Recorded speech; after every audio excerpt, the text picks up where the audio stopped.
जज़ाकमुल्लाह खैर and welcome two things that matter. जैसे कि लास्ट क्लास में मैंने बताया था, इंशाल्लाह आज की क्लास में भी हम फितना दज्जाल उसका पार्ट 2 कवर करेंगे और आज इंशाल्लाह हम सॉल्यूशंस पे भी बात करेंगे कि विद रिगार्ड्स टू द फितना, द ग्रेटेस्ट फितना that human being has to face, उसके हवाले से सॉल्यूशन क्या है, क्योंकि हमारा दीन जब कोई प्रॉब्लम बताता है तो उसका सॉल्यूशन भी बताता है।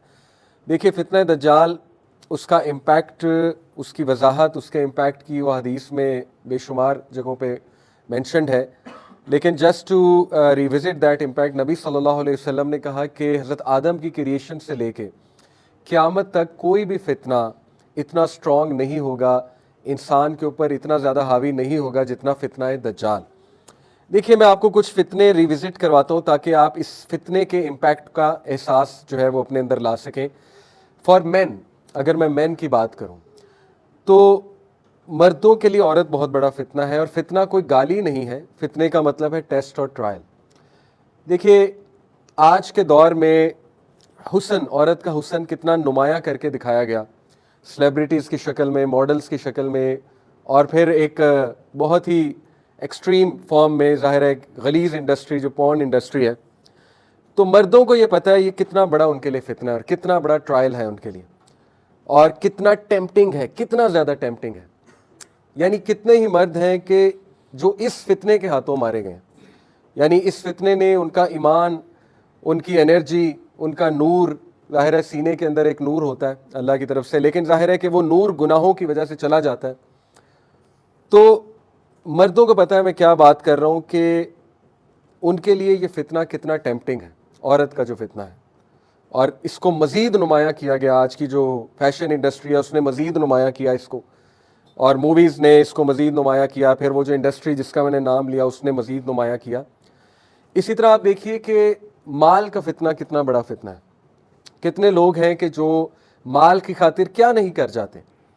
फिर पावर का फितना कितना बड़ा फितना है, पावर की खातिर इंसान क्या क्या कर जाता है। तो ये सारे फितने एक तरफ और फितना दज्जाल एक तरफ। यानी मर्दों से अगर मैं सिर्फ बात करूं कि इमेजिन अगर आपके लिए औरत का फितना इतना टेम्पटिंग है, अगर आपसे वो कंट्रोल नहीं हो रहा है, तो दज्जाल का फितना मिलियन टाइम ज़्यादा है, क्योंकि नबी सल्लल्लाहु अलैहि वसल्लम ने कहा है कि वो, उसका जो फितना होगा उस जैसा फितना हज़रत आदम की तख्लीक से लेकर क़यामत तक नहीं आया। और इतना बड़ा फितना है कि अल्लाह सुब्हानहू व तआला ने हर नबी को हुक्म दिया कि अपनी कौम को इस फितने से आगाह करो। हज़रत नूह ने इस फितने से आगाह किया, तमाम अंबिया ने इस फितने से आगाह किया, और हमारे नबी सल्लल्लाहु अलैहि वसल्लम ने बहुत ज़्यादा इस फितने से आगाह किया। तो वो हदीस मैंने पिछली क्लास में आपके सामने रखी थी। अब देखिए, इसमें कोई दूसरी राय नहीं है कि करंट मॉडर्न सिविलाइजेशन वो इस वक्त फितना दज्जाल के बहुत बड़े सपोर्टर्स कह सकते हैं, या एक दज्जाली सिविलाइजेशन है, इसमें कोई दूसरी राय नहीं है। और मैं आपके सामने प्रेजेंट करता हूं कैसे।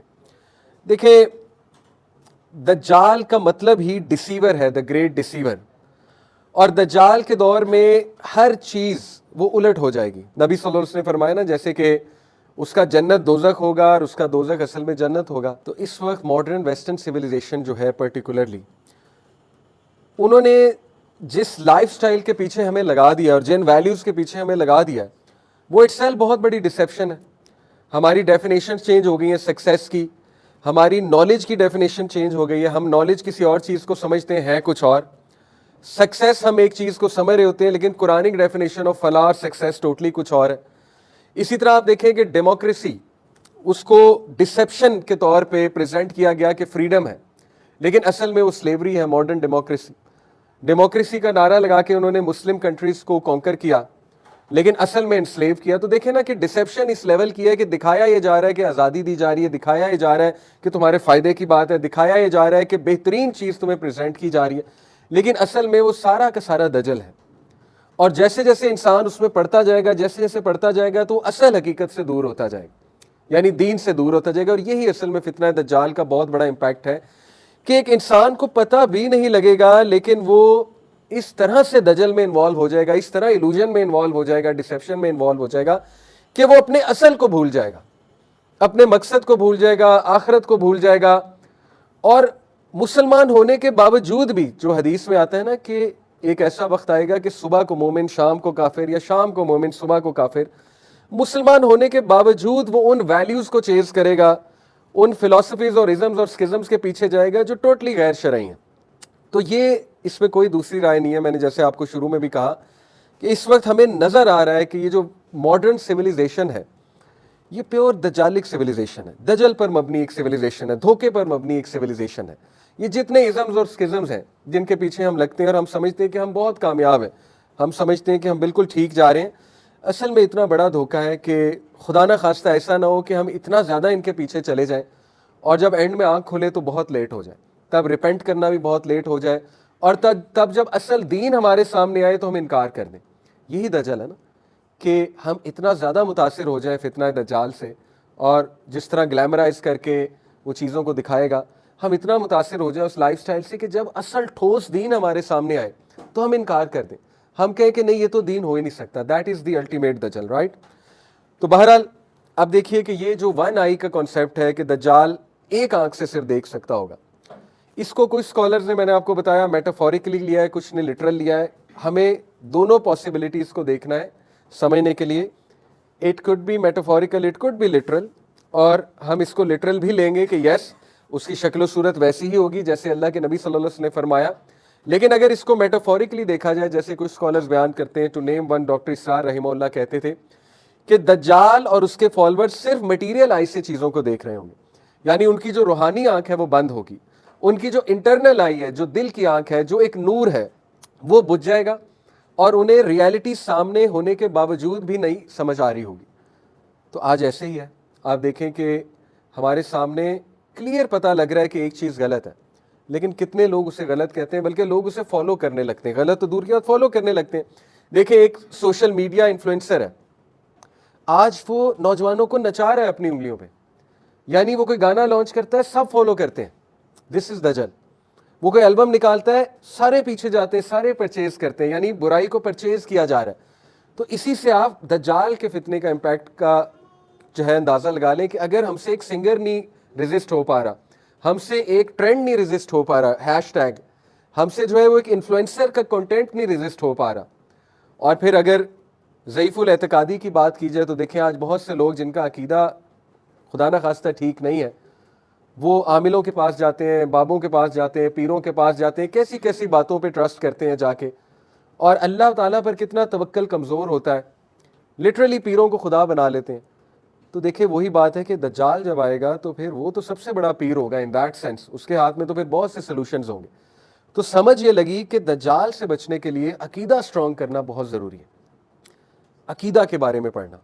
और इसमें मैं आपको एक बुक भी रिकमेंड कर देता हूँ, डॉक्टर बिलाल फिलिप्स की बुक है फंडामेंटल्स ऑफ तौहीद, बहुत अच्छी किताब है अकीदा के ऊपर, जिसमें उन्होंने मॉडर्न मसाइल को सामने रखते हुए अकीदा पर बात की। तो देखिए अकीदा से यहाँ पे मुराद है तौहीद। जितनी तौहीद स्ट्रांग होगी, जितना अल्लाह सुब्हानहू व तआला के बारे में पता होगा, इतना इंसान दज्जाल से डिसीव होने से बच जाएगा। क्योंकि नबी सल्लल्लाहु अलैहि वसल्लम ने कहा तुम्हारा रब काना नहीं है, दज्जाल काना होगा, तुम्हारा रब काना नहीं है। क्या मतलब है? इससे मुराद है कि अल्लाह सुब्हानहू व तआला में कोई डिफेक्ट नहीं हो सकता, दज्जाल डिफेक्टिव होगा, दज्जाल की आंख डिफेक्टिव होगी, दज्जाल का सिस्टम डिफेक्टिव होगा, नजर बहुत खूबसूरत आ रहा होगा लेकिन असल में शदीद डिफेक्टिव होगा। और कौन उस डिफेक्ट को रिकग्नाइज करेगा? वही जो अल्लाह ताला को पहचानता है, वही जो अल्लाह रसूल की बात को फॉलो करता है, वही जिसका अकीदा पुख्ता है, वो पहचान लेगा उस डिफेक्ट को, क्योंकि अल्लाह सुब्हानहू व तआला में कोई डिफेक्ट नहीं है। और जो उसके माथे के दरमियान कफरा है, ऑब्वियसली उसकी जो सिविलाइजेशन होगी, जो पूरा सिस्टम होगा, वो भी कफरा पर बेस्ड होगा, कुफर पर बेस्ड होगा, कुफरिया आइडियोलॉजीज पर बेस्ड होगा। लेकिन ऑब्वियसली वो सारी ideologies, isms and schism will be disguised as something beautiful, something which give freedom. तो ये मैंने आपको एक चीज़ रिविजिट कराई है कि इतना बड़ा ये फितना है और कई लोग इसमें मुलविस हो जाएंगे, मेजॉरिटी ह्यूमैनिटी इसमें मुलविस हो जाएगी और उनको पता भी नहीं लगेगा कि वो मुलविस है। तो हमारा देखें गोल, ये बातें डिस्कस करने का मेन गोल ये है कि हमें सैल्वेशन चाहिए, हमें जन्नत चाहिए, हमें इस फितने से निजात चाहिए, हमने इस फितने से बचना है। तो इसलिए हम इसको इतनी डिटेल में जो है ना वो डिस्कस कर रहे हैं इंशाल्लाह। सो कुछ बातें जो रह गई थी मैं आपके सामने रखता हूँ। सबसे पहले मैंने आपसे एक बात की थी कि देखिए दज्जाल के टाइम पे सेकुलर सिस्टम ऑफ टाइम के लोग आदी हो जाएंगे, सेक्रेट सिस्टम ऑफ टाइम से निकल के secular system of time follow होगा। और मैंने आपको उसकी एक मिसाल दी थी, हमारा जो एजुकेशन सिस्टम है वो सेकुलर सिस्टम ऑफ टाइम के साथ बाउंड है। सेकुलर सिस्टम ऑफ टाइम क्या है कि एक खास एज तक ही पढ़ना है और एक ख़ास एज में जाके शादी करानी है। इस सिस्टम के साथ हम इस बुरी तरह बाउंड हो चुके हैं कि कोई जल्दी निकाह करना भी चाहे, जल्दी शादी करना भी चाहे तो उसके लिए बहुत बहुत बहुत मुश्किल है। कोई बंदा जल्दी कमाना भी चाहे तो उसका जहन इतना बंद कर दिया गया है कि नहीं, डिग्री के बगैर तुम कमा ही नहीं सकते और डिग्री से ही कमाया जाता है। तो देखिए, ये अल्लाह रसूल की लगाई हुई लिमिट्स नहीं है, ना बाउंड्रीज है। अल्लाह रसूल ने, अल्लाह सुब्हानहू व तआला ने, एक मर्द जब बालिग हो जाता है, एक बच्चा बालिग हो जाता है, उसकी शादी की जा सकती है। ये कोई लिमिट नहीं है कि पहले डिग्री करेगा, मैनेजर बनेगा या बहुत पैसे कमाएगा। ये तो सेकुलर सिस्टम ऑफ टाइम के साथ हमें बाउंड कर दिया गया है। औरतों की उम्रें बढ़ रही हैं, उनको बाउंड कर दिया गया सेकुलर सिस्टम के साथ, उन पे कुछ लिमिटेशंस लगा दी गई हैं। इसी तरह सेकुलर सिस्टम ऑफ टाइम, आप देखिए वो एजुकेशन सिस्टम पुराने दौर में क्या होता था, मैंने आपसे लास्ट टाइम भी डिस्कस किया था कि इजाज़ा सिस्टम होता था। हमारा जो एजुकेशन सिस्टम था वो इजाज़ा सिस्टम पर बेस्ड था। जो बैतुल हिकमा हमारा एक बहुत बड़ा इदारा था बगदाद में, अब्बासिड कैलिफेट के दौर में, उसमें क्या होता था कि अगर एक बच्चा बहुत ज़हीन है, इंटेलिजेंट है और वो किसी बड़ी क्लास में जाकर बैठ जाता है और इम्तिहान पास कर लेता है तो उसको उसकी डिग्री दे दी जाती थी। That child was not bound with that education system कि बस वो 12 जमातें ही पास करेगा तो फिर आगे मूव ऑन करेगा। बहरहाल ये तो कुछ डिस्कशंस हैं स्कूल सिस्टम के ऊपर, एजुकेशन सिस्टम के ऊपर, लेकिन इन शॉर्ट आप मेरा पॉइंट समझ गए होंगे कि दज्जाल के दौर में सेकुलर सिस्टम ऑफ टाइम के साथ लोग कुछ इस बुरी तरह से फंस जाएंगे, बाउंड हो जाएंगे कि वो दीनी ड्यूटीज को बहुत कॉम्प्रोमाइज कर रहे होंगे, बहुत ज्यादा नुकसान हो जाएगा उनका उस सिस्टम को फॉलो करते हुए। आज आप देखें लोगों का ईमान खतरे में है। यूनिवर्सिटीज का माहौल देख लीजिए, वहां पे तरह तरह की चीजें हमारे ऊपर थोपी जा रही हैं और हमसे करवाई जा रही हैं। वो ईथोस हम पर थोपे जा रहे हैं, हमारी खवातीन पे, हमारे बच्चों पे, जो सेकुलर ईथोस है, जो लिबरल ईथोस है। यानी हमारी खवातीन को ये बावर कराया जा रहा है कि तुम्हें नौकरी तुम्हारी ब्यूटी की वजह से मिलेगी, तुम्हारी लुक्स की वजह से मिलेगी, और उससे ये बावर कराया जा रहा है कि दिस इज एक्चुअली फ्रीडम। यानी you can be a receptionist, it's a good job obviously, और you can be a sales women because you are going to attract the customers through your beauty and the beauty of your voice. Obviously ये देखें ना, किस तरह का दजल, किस तरह का धोखा अनफॉर्चुनेटली इसके साथ बाउंड किया जा रहा है। फिर कुछ और एट्रीब्यूट्स आपको दज्जाल की एज के बताऊं तो देखें, इग्नोरेंस और मिस इन्फॉर्मेशन बहुत पीक पे होगी, और आज सोशल मीडिया की वजह से मिस इन्फॉर्मेशन बहुत पीक पे आप सबके सामने है। क्या सच है क्या झूठ है इंसान को पता ही नहीं लगता। कोई भी न्यूज को किसी भी तरह से पेश किया जा सकता है, और सेलिब्रिटीज अपने लाइफस्टाइल को इस तरह से पेश करते हैं कि millions of people, they get inspired by their lifestyle, they believe that this is the ultimate success, this is what we should do, this is how we should live. ये बड़े बड़े जो हाइपर सक्सेसफुल मैन हैं, इनकी lives पर किताबें लिखी गई, इंफॉर्मेशन फैलाई गई इनकी लाइफ्स के ऊपर, और millions of people got deceived कि ये हैं कामयाब लोग। So that is what I call miss information and ignorance. और फिर एक्सट्रीम इल्यूजन। इल्यूजन क्या होता है कि एक चीज नजर आ रही होती है लेकिन असल में वो रियलिटी नहीं होती, वो आपके सामने है। मूवीज के थ्रू, टीवी सीरीज के थ्रू एक ऐसा लाइफस्टाइल दिखाया जाता है जो हमें भी पता है कि बहुत नुकसानदेह है, लेकिन इल्यूजन में आके इंसान उसको फॉलो करता है। फिर अनहेल्दी फूड की वो एज होगी बहुत ज्यादा। जीएमओज, आज हमें पता है कि हमें जो खिलाया जा रहा है अल्लाह ही जानता है क्या खिलाया जा रहा है। जो वैक्सीन लगाई जा रही है अल्लाह नोज बेस्ट कि वो क्या है। जो मेडिसिन हम खाते हैं अल्लाह ही जानता है, जाहिर है फार्मास्यूटिकल इंडस्ट्री वो क्या गेम करती है। लेकिन पर्टिकुलरली अनहेल्दी फूड, इसका इशारा मिलता है हदीस में कि उसके दौर में चीज़ें भी फेक होंगी। जिसको हम हेल्दी चीज़ समझ रहे होंगे वो अनहेल्दी होगी। इसी तरह fake people, people will have fake identities, people will have fakeness, they will lose genuineness, genuinity जिसे कहें कि जेन्युइन होना, they will lose that thing, और फेक लाइफस्टाइल होगा लोगों का। तो आज ये सारी चीज़ें हमें अपनी आंखों के सामने दिख रही हैं, लेकिन इसके बावजूद बहुत से लोग दे आर फॉलोइंग इट, बहुत से लोग वो इनके पीछे जा रहे हैं। क्या वजह है? इस वजह को इंशाल्लाह हम एक्सप्लोर करेंगे। नबी सल्लल्लाहु अलैहि वसल्लम ने फरमाया, मुस्नद अहमद की हदीस है, verily preceding the false messiah will be years of deception. दज्जाल के आने से पहले जो साल है वो years and years of deception होंगे। The truthful are belied, liars are believed. झूठों पर यकीन किया जाएगा, सच्चों को झुटलाया जाएगा। The trustworthy are discredited, the treacherous are trusted, and the disgraceful speak. और आज हमारे सामने है यूनाइटेड नेशंस, आप देख लें किन लोगों के हाथ में है। इवन अमेरिका किस तरह से इजराइल की फेवर कर रहा है, झूठी गवाहियां हैं, मीडिया पूरा झूठ पर मबनी है, सारा जो न्यूज़ एजेंसी हैं वो झूठ पर मबनी है, अपने मुताबिक न्यूज़ दिखाते हैं। Multitudes of people they get deceived, जो सच होता है उसको छुपाया जाता है, जो झूठ होता है उसको ग्लैमराइज करके दिखाया जाता है, झूठा नैरेटिव क्रिएट किया जाता है। तो ये सारी चीज़ें जो ईयर्स ऑफ डिसेप्शन है वो इस वक्त हमारे सामने है, और डिसेप्शन बढ़ती जा रही है, कम होने की बजाय बढ़ती जा रही है। तो ये हमारे नबी ने वार्न किया कि फॉल्स मसाया से पहले डिसेप्शन बहुत आम हो जाएगी। अब देखिए, democracy is in reality slavery. Natural food, जिसको नेचुरल हम कहते हैं, that is in fact in reality GMO, genetically modified food. Vaccination is a hoax obviously. And then जो टेलीविजन पे है, न्यूज़ वगैरह लगती है, तब से लगते हैं हमें पता है वो फेक विजन है सारा। और फिर बैंक, जो बैंकिंग सिस्टम है, जो सूदी निज़ाम है, वो कितनी बड़ी डिसेप्शन है। अल्लाह ताला ने सूद को तबाह करने का जो है वो कुरान मजीद में जिक्र किया कि सूद को डिस्ट्रॉय कर देगा अल्लाह ताला, सूद पर मबनी सिविलाइजेशंस को अल्लाह ताला डिस्ट्रॉय कर देगा। हम सूद को बरकत समझते हैं, हम रिबा को समझते हैं कि हम अमीर से अमीर हो रहे हैं, we are getting richer and richer, और वेस्टर्न लाइफस्टाइल हमें अट्रैक्ट करता है। यहाँ पर बात मैं क्लियर कर दूँ, देखें, जब भी मैं वेस्ट की बात करता हूँ तो मैं उन लोगों की बात नहीं कर रहा, वेस्ट में भी बहुत अच्छे अच्छे लोग हैं, हम यहाँ पर सिस्टम की बात कर रहे हैं, उस कल्चर की बात कर रहे हैं जो हमें बहुत अट्रैक्ट करता है, वहाँ के लाइफस्टाइल हमें बहुत अट्रैक्ट करता है, we want to settle over there. But little do we know कि वहाँ पर फितना दज्जाल ज़्यादा पीक पर है। लिटिल डू वी नो कि वहाँ पर फितना दज्जाल में मुलविस होने के ज़्यादा chances, because those are the countries जहाँ पे डायरेक्ट उसका रूल है, डायरेक्ट उसका इम्पैक्ट है। बहरहाल, तो ये हमारे सामने कुछ चीज़ें हैं कि appearance and reality will be opposite to each other. इसी तरह हदीस से पता लगता है कि दज्जाल एक बहुत बड़ा इंटेलेक्चुअल पैरालिसिस करेगा ह्यूमैनिटी पर।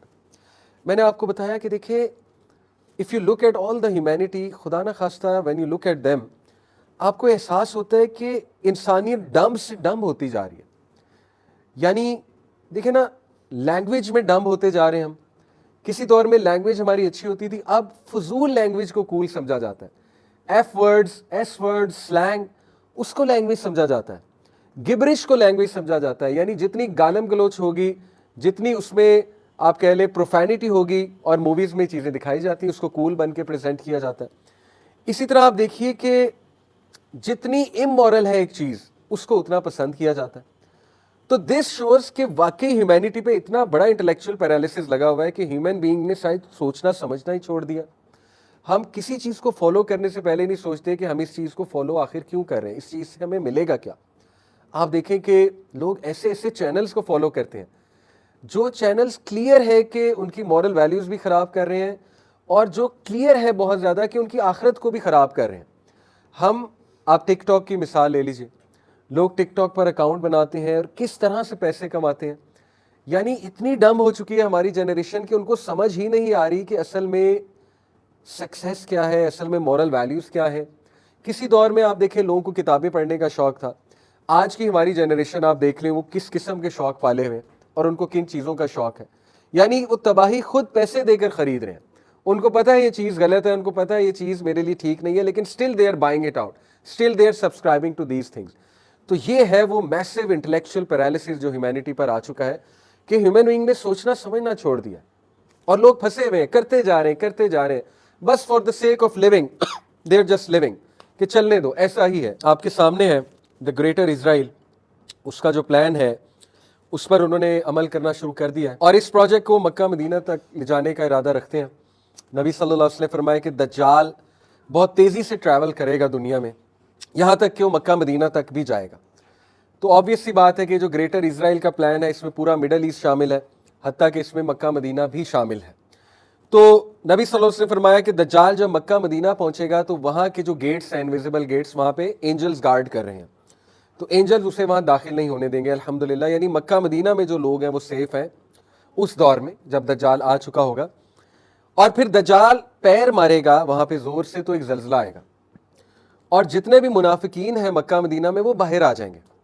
और हदीस में ये मेंशन्ड है कि औरतें खुसूसन उस दौर में वो सबसे ज़्यादा दज्जाल को फॉलो करेंगी, और उस दौर में उस इलाके में ख़ास तौर पे मक्का मदीना का जिक्र है, यहाँ तक कि एक शख्स अपनी औरतों को जंजीर से बांधेगा कि इसके पीछे ना जाओ, लेकिन वो फिर भी बाहर निकलेंगे, वो फिर भी जाएंगी। तो साबित हुआ कि मक्का मदीना में कुछ ऐसे लोग मौजूद होंगे जो दज्जाल जब पैर मारेगा, जल्जला आएगा, तो वहाँ से निकल के दज्जाल को ज्वाइन कर लेंगे। बाकी हदीस में ये भी जिक्र मिलता है कि वो जो इलाका है, और मॉडर्न दौर में वो इलाका ईरान का इलाका, अस्फहान का जो इलाका है, वहाँ से भी दज्जाल के फॉलोअर्स आएंगे और 70,000 ज्यूज़ का जिक्र आता है कि वो दज्जाल को फॉलो करेंगे। और ये बात भी साफ जाहिर है हदीस से कि दज्जाल के पैरेलल इमाम मेहदी होंगे, और इमाम मेहदी जो है वो मस्जिद अक्सा में मौजूद होंगे जब दज्जाल मस्जिद अक्सा पे अटैक करने जाएगा। और उसी दौरान हज़रत ईसा अलैहिस्सलाम जो है उनका नुज़ूल होगा, अल्लाह ताला उनको वापस भेजेंगे ईसा अलैहिस्सलाम को, और फिर ईसा अलैहिस्सलाम जो है वो जाहिर है उनको कहा जाएगा कि नमाज को लीड करें, लेकिन इमाम मेहदी को रिक्वेस्ट करेंगे कि नहीं आप ही लीड कीजिए। और उसके बाद हज़रत ईसा अलैहिस्सलाम दज्जाल को मारेंगे अपने नेज़े से। अल-लुद एक जगह है, वहाँ पर जिक्र आता है कि वहाँ पर मारेंगे, और वहाँ पर अब एयरपोर्ट है इसराइल का, इसराइल में है वो अल-लुद जो जगह है। तो देखिए ये हदीस आर वेरी क्लियर कि उस दौर में दज्जाल का एक्सपेंशन का प्लान होगा, दज्जाली सिविलाइजेशन को मजीद एक्सपैंड करने का, और इमाम मेहदी भी आ चुके होंगे। और यहाँ से ये भी बात जो है वो इसकी तरफ इशारा मिलता है, जो कि एक खुशखबरी है, कि उस वक्त शायद इसराइल जो है वो ख़त्म हो चुका होगा, क्योंकि इमाम मेहदी विल बी इन मस्जिद अक्सा, वहाँ पे मुसलमान होंगे। तो ये इस बात की तरफ इशारा मिलता है। लेकिन करंटली जो आखिरुज़्ज़मां की सेटिंग है उसमें हम किस तरफ इस वक्त मौजूद हैं, किस फेज़ में जा रहे हैं, वो फेज़ है जो ग्रेटर इसराइल बनाने का फेज़ है। बहरहाल डिस्करेज होने की बात नहीं है अगर हदीस में कुछ ऐसी बातें मेंशन है कि ज्यूज़ दोबारा से काबिज़ होंगे मस्जिद अक्सा पे, जेरूसलम पे, और फिर फैलाएंगे उस प्लान को। इसका हरगिज़ ये मतलब नहीं कि मुसलमान हाथ पर हाथ धरा बैठा रहे और कुछ भी ना करे। इनफैक्ट मुसलमान को डेफिनेटली उस दौर में जो भी करेगा इस सिस्टम के ख़िलाफ़, इस पर कोई आवाज़ भी बुलंद करेगा, तो वो बहुत बड़ी बात है उस दौर में। तो आप लोग कभी भी डिस्करेज ना होइएगा कि ये चीज़ें तो चूँकि हदीस में मेंशन है, ये तो होनी ही होनी है, तो हमारा क्या फ़ायदा। देखें, क्या पता हमें कल मौत आ जाए, अल्लाह ना करे। और नबी सल्लल्लाहु अलैहि वसल्लम की वो जो हदीस है कि अगर तुम देखो क़यामत आ रही है फिर भी एक बीज को बो, इस उम्मीद से कि पौधा निकलेगा। आप देखिए क़यामत आ रही है, बीज बोने का क्या फ़ायदा, हदीस है। ये है पॉजिटिव थिंकिंग कि मुसलमान को हुक्म है चेंज एजेंट बनने का, रिगार्डलेस क़यामत आ रही है। तुम्हारा काम है बीज बोना, पौधा निकालना तुम्हारा काम है। तो देखिए हमने अपनी आकबत के लिए एफर्ट करनी है, जो होना है वो होना है, वो तो अल्लाह सुब्हानहू व तआला की मर्जी है, लेकिन हमने बीज बोना है, हमने डिस्करेज नहीं होना, हमने अपनी नस्लों पे काम करना है इंशाअल्लाह ताला, हमने गिव अप नहीं करना, हमने अपनी फैमिलीज पे काम करना है। फितना दज्जाल से बचा जा सकता है, हमने एज ए कम्युनिटी इस पर वर्क करनी है इंशाअल्लाह ताला। तो डिस्करेज होने की कोई ज़रूरत नहीं है, इंशाअल्लाह ताला मुसलमानों को ही विक्ट्री देगा अल्लाह सुब्हानहू ताला। हमने इंशाअल्लाह वो फैमिली बनानी है, वो औलाद पैदा करनी है, वो औलाद बनानी है जो इमाम मेहदी के सपोर्टर्स होंगे, जो इमाम मेहदी की जो रोड बनेगी इंशाअल्लाह ताला उसमें कुछ हिस्सा डालेंगे। That should be our goal. बाकी जो दज्जाल का फितना है उसके सोल्यूशन इंशाअल्लाह उसकी तरफ भी हम आते हैं।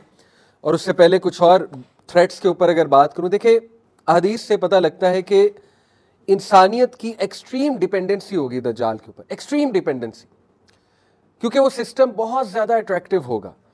और इसकी मैं आपको मिसाल देता हूँ कि एक स्कॉलर से किसी ने पूछा ना कि देखिए जी उसके तो माथे पे कफरा लिखा होगा, तो ये तो साफ पढ़ा जाएगा, तो कैसे एक बंदा स्टिल उसे फॉलो करेगा। उन्होंने बड़ा अच्छा जवाब दिया कि देखो तुम अपनी आंखों से देखते हो सिगरेट के डब्बे पे लिखा होता है कि तंबाकू नोशी सेहत के लिए मुज़र है, और तुम इवन कैंसर की पिक्चर्स देखते हो सिगरेट पे बने हुए, लेकिन कोई फ़र्क नहीं पड़ता, लोग सिगरेट पीते हैं क्योंकि सिगरेट इतना ज़्यादा एडिक्टिव है।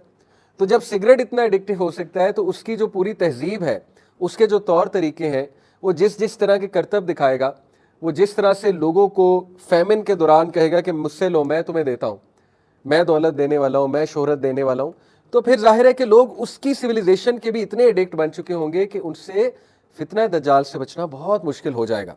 इसी तरह लोगों के रिलीजियस बिलीव्स को वो करप्ट करेगा, बहुत ज़्यादा करप्ट करेगा।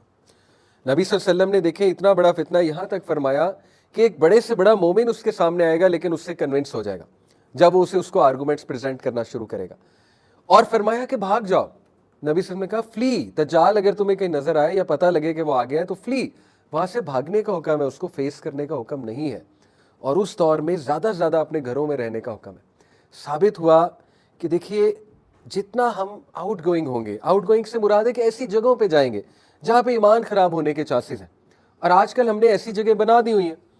आपको पता है बेपर्दगी बहुत आम है, तबर्रुज बहुत आम है, just to name shopping malls, वहाँ पे जाएं लेकिन काम के लिए जाएं, बट अगर वैसे ही जाते रहेंगे और बहुत ज़्यादा जाएंगे तो फिर आपको पता है ईमान तो उस पर वर्क करना तो बहुत मुश्किल हो जाएगा। फिर जाहिर है कि ऐसी ऐसी जगह, ऐसी ऐसी डिस्ट्रैक्टिव प्लेसेस हम बना चुके हैं कि जहाँ पर जाकर ईमान तो बाकी रहता ही नहीं। तो इसलिए नबी सल्लल्लाहु अलैहि वसल्लम ने ऐसी तहजीब से दूर रहने की तलकीन की है कि अपने ईमान को बचाओ। सबसे कीमती तुम्हारा ईमान है उस दौर में। ईमान गया तो फिर बहुत मुश्किल हो जाएगा दज्जाल से बचना। तो वो लोगों के रिलीजियस बिलीव्स को बहुत ज़्यादा करप्ट करेगा थ्रू दैट पावरफुल कंटेंट। जो कंटेंट आज हमें नज़र आ रहा है, अगर आपका बच्चा दीन नहीं पढ़ा हुआ और वो मॉडर्न एजुकेशन सिस्टम में जाके कोई डिग्री करता है, या वो कोई कॉन्स्टेंटली टीवी सीरीज फॉलो कर रहा है, मूवीज फॉलो कर रहा है, तो हो ही नहीं सकता कि अनकॉन्शियसली वो सिस्टम से मुतासिर ना हो, अनकॉन्शियसली वो उसका हिस्सा ना बने, दज्जाली जो सिविलाइजेशन है। इसलिए साबित हुआ कि दीन पढ़ाना बच्चे को कितना इंपॉर्टेंट है। और इसी से साबित हुआ, मैंने आपको कहा कि ये टॉपिक मैं क्यों लाया हूं, ताकि आपको बावर हो इस बात का कि इस तरह की क्लासेस कितनी इंपॉर्टेंट है, दीनी ऑर्गेनाइजेशन से जुड़ना कितना इंपॉर्टेंट है, अपने बच्चों को लाना क्लासेस में कितना इंपॉर्टेंट है, ताकि कुछ तो डोज उन्हें जाए ना, कुछ तो दीन का उन्हें पता लगे, कुछ तो अकीदा उनका बेहतर हो और वो स्ट्रॉन्ग मुसलमान बने इंशाल्लाह ताला, जो इस दजल से बचें, इस डिसेप्शन से बचें। और फिर मैंने आपको बताया कि इररेजिस्टिबल चार्म, वेल्थ एंड नॉलेज, यानी इस किस्म का उसके पास नॉलेज होगा, इररेजिस्टिबल चार्म होगी कि एक आम बंदा तो ठहर ही नहीं सकता उसके सामने, और फौरन से गिव इन कर देगा, फौरन से जो है वो उसकी जन्नत में छलांग लगा देगा, जो असल में दोज़ख होगी उसके हाथ में, जो जन्नत होगी। एक और हदीस आपके सामने रखता हूं। अल्लाह के नबी सल्लल्लाहु अलैहि वसल्लम ने फरमाया, Whoever hears the news of the false Messiah, let him flee from him. By Allah, man will go to him considering himself a believer, but will instead follow him because of the doubts he will present. साबित हुआ कि उसका दजल doubts को present करना। और आज के दौर में कितनी ज़्यादा डाउट्स हैं मुसलमान को, यानी दीन हमने पढ़ा नहीं और हमने उन चीज़ों को फॉलो किया जिससे मज़ीद हमारे डाउट्स बढ़ते जा रहे हैं। तो साबित ये हुआ कि उस दौर में पुख्ता ईमान रखना और अपने बच्चों को और एज अ फैमिली ठोस दीन पढ़ना, दैट इज़ द एंटीडोट, ताकि इंसान का ईमान ना डगमगाए। साइंस कुछ उसके अराइवल के मैंने आपके साथ लास्ट क्लास में डिस्कस किए थे। एक साइन है कि मेंशन उसका फ्राइडे सरमन्स में बहुत कम हो जाएगा, ना होने के बराबर होगा, यानी जो खतीब है वो उसको मेंशन नहीं करेंगे। इसी तरह अर्थक्वेक्स विल इंक्रीज, इसी तरह ब्लड शेड विल इंक्रीज, और ब्लड शेड कितना आम है आज के दौर में आपके सामने। फिर तमीम अद्दारी की जो हदीस है उससे साबित होता है कि उसने जो सवाल पूछे थे, कुछ क्वेश्चंस पूछे थे, जिसमें से लेक तिब्रियास का था कि क्या वो ड्राई हो चुका है, एक सवाल ये था, क्या वहां पानी है स्टिल या ड्राई हो चुका है। एक सवाल डेट पाम्स ऑफ बेसन का था, वो इजराइल में दरख्त एक गार्डन है, कि क्या वहां पे स्टिल जो है वो फ्रूट है। इसी तरह फिर एक सवाल नबी सल्लल्लाहु अलैहि वसल्लम के ऊपर था, क्या कोई शख्स आया जो अपने आप को रसूल कहता है। तो ये कुछ साइंस है उसके, और ये सारे साइंस अब पूरे होते नजर आ रहे हैं, अल्लाह माफ करे। फिर मैंने आपसे बात की थी कि दज्जाल कुछ लेयर्स के पीछे छुपा होगा, मेटाफोरिकली स्पीकिंग। उन लेयर्स को पहचानना बहुत जरूरी है इससे पहले कि एक बंदा फितना दज्जाल या दज्जाल को रिकॉग्नाइज करे। वो लेयर्स क्या है?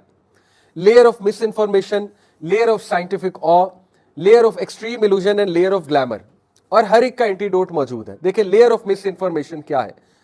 मिस इन्फॉर्मेशन कहते हैं कि सच को झूठ के साथ मिक्स करना, ज्यादा झूठ होना, कुछ सच होना, लेकिन लोग समझे कि सब का सब सच है, इसको कहते हैं मिस इन्फॉर्मेशन। और modern media is all about miss information. थोड़ी सी बात पकड़ते हैं, सही बात पकड़ते हैं और उसको मिक्सअप करते हैं झूठ के साथ, और लोग ये समझते हैं कि असल में यही सच है। Multitudes of humanity they have been deceived by the modern isms and schisms. कई लोग हैं बाहर की कंट्रीज में पढ़ने जाते हैं और वापस जब आते हैं तो एथियस्ट बनकर आते हैं, वापस जब आते हैं तो अपनी तरफ से फ्री थिंकर और लिबरल बन के आते हैं, लेकिन अनफॉर्चुनेटली रिलीजियस वैल्यूज से भी हाथ धो बैठते हैं, दीन से भी हाथ धो बैठते हैं, अकीदे से हाथ धो बैठते हैं, अल्लाह माफ़ करे। तो देखिए, इसका सलूशन क्या है मिस इन्फॉर्मेशन का? अगर आप मिस इन्फॉर्मेशन से बचना चाहते हैं तो ठोस कुरान और हदीस का मुतालिया ज़रूरी है, ताकि आप लोगों को पता लगे कि रियलिटी क्या है। कुरान मजीद रियलिटी बताता है। जैसे अभी मैं सूरह काफ आपके सामने रखूंगा, अकीदा, स्ट्रॉन्ग अकीदा, हु इज़ अल्लाह। इसी तरह लेयर ऑफ साइंटिफिक ऑ, देखिए वो साइंटिज्म का दौर होगा। Scientism is a religion. Scientism क्या है कि जब लोग साइंस को अल्टीमेट ट्रूथ समझने लगेंगे, साइंस को एक मजहब बना लेंगे, रिलीजन बना लेंगे, लोग कहेंगे कि साइंस पर ही मानना है जी हमने, साइंस जो कहेगी बस वही ठीक है। हालांकि रियलिटी क्या है कि science is just a branch of knowledge and scientific method is so limited. Scientific method is all about observation, it's all about, it's based on 6 senses, smell, touch, hearing, right, और फिर जाहिर है देखना वगैरह वगैरह। बट इन सेंसेस से हट के भी कुछ चीजें हैं मेटाफिजिकल वर्ल्ड भी तो एक है ना, हार्ट भी तो कोई चीज है ना, कल्ब भी तो कोई चीज है। तो जाहिर है कि जब इंसान हर चीज को साइंस की नजर से देखना शुरू करेगा, तो यही तो दज्जालियत है कि वो एक ही आंख से देख रहा है, वो मटीरियल आंख से ही देख रहा है, ऑब्जर्वेशन की आंख से ही देख रहा है, और जो रूहानी आंख है वो उसने बंद कर ली हुई है। आज आपको पता है कई लोग मॉडर्निज्म के चक्कर में, लिबरलिज्म के चक्कर में, मॉडर्न बनने के चक्कर में, इंफीरियोरिटी कॉम्प्लेक्स में, दे से I only believe in science, बस साइंस पर ही हम बिलीव करते हैं। हालांकि उनकी अपनी डिग्री BCom होती है, बैचलर्स इन कॉमर्स, साइंस पढ़ा भी नहीं होता है, लेकिन वो कहते हैं कि बस we are believers in science. तो सवाल ये पैदा होता है कि साइंस तो इतनी लिमिटेड है, साइंस आज किसी बात को सही कह रही है, कल उसी बात को गलत कह देती है। साइंस तो आज से 50 साल पहले सिगरेट को कहती थी बिल्कुल ठीक है, आज खुद ही साबित कर रही है कि सिगरेट जो है वो गलत है। तो साइंस इज एवर ग्रोइंग, और ये खूबसूरत बात है साइंस की। साइंस एक डायनामिक चीज है, साइंस ग्रो करती है। लेकिन साइंटिज्म क्या है कि साइंस को रिलीजन समझ लेना, कि जिस साइंस जो कहेगी वो हम मानते हैं। तो ये दज्जाल का एक वेपन है। दज्जाल फिर जाहिर है बहुत सी चीजें ऐसे दिखाएगा, मैं जैसे आपको मिसाल दी थी लास्ट टाइम, मैं नहीं कहता कि इलॉन मस्क दज्जाल है, लेकिन इलॉन मस्क आज एक स्टेटस डाले कि ये चीज ठीक है, without any research whatsoever billions of humanity follow करेंगे। दिस इज द इंपैक्ट, ठीक है, क्योंकि एक साइंटिफिक बंदा कह रहा है, एक साइंस का गुरु कह रहा है, उसने कह दिया बस बात खत्म। तो ये है दज्जालियत, कि हमें ऐसे ऐसे अकाबरीन उस दौर में होंगे जिनकी औ में हम आएंगे, जिनसे हम बहुत इंप्रेस हुए होंगे, वो कुछ कह देंगे हम उसे फॉलो करने लगेंगे। तो यह है साइंटिफिक, और इसका सोल्यूशन ये है कि साइंस को सिर्फ एक ब्रांच ऑफ नॉलेज समझें, वही is always greater than science. Scientism का कुछ लोग शिकार होके कुरान को भी हर चीज साइंस के मुताबिक परखते हैं, यानी वो ये कहते हैं कि हमारा ईमान तब तक मुकम्मल नहीं होगा जब तक हर चीज साइंस से न साबित हो जाए। यही तो धोखा है भाई। मिरेकल फिर क्या चीज है? मिरेकल साइंस से साबित हो सकता है, करें मिरेकल को साइंस से साबित। इसका मतलब मिरेकल का हम इनकार कर दें? हजरत इब्राहिम अलैहिस्सलाम आग में डाले गए, आग ने नहीं जलाया, साबित करें साइंस से। मिरेकल होती ही वो चीज है जो साइंस के खिलाफ जाती है। तो इसलिए इसका सोल्यूशन क्या है कि वही को साइंस के ऊपर रखें, नो मैटर कोई बात समझ लगे या ना लगे। देखें, कई लोग आज क्वेश्चन करते हैं कि जी हदीस में आता है कि क़यामत वाले दिन सूरज बहुत करीब आ जाएगा, इतना करीब आ जाएगा कुछ नेज़े दूर होगा, नेज़े के डिस्टेंस में। तो अब एक सवाल ये पैदा हो सकता है कि देखिए सूरज इतना करीब आ जाएगा तो ह्यूमैनिटी जिंदा कैसे रहेगी? ह्यूमैनिटी तो जल के भस्म नहीं हो जाएगी उस दिन? बात असल में ये है, जैसे सहाबा ने नबी से पूछा था ना कि कुरान में आता है, अल्लाह ताला कहते हैं क़यामत वाले दिन मुजरिमीन को हम इनके मुंह के बल चलाएंगे। कुरान की आयत है।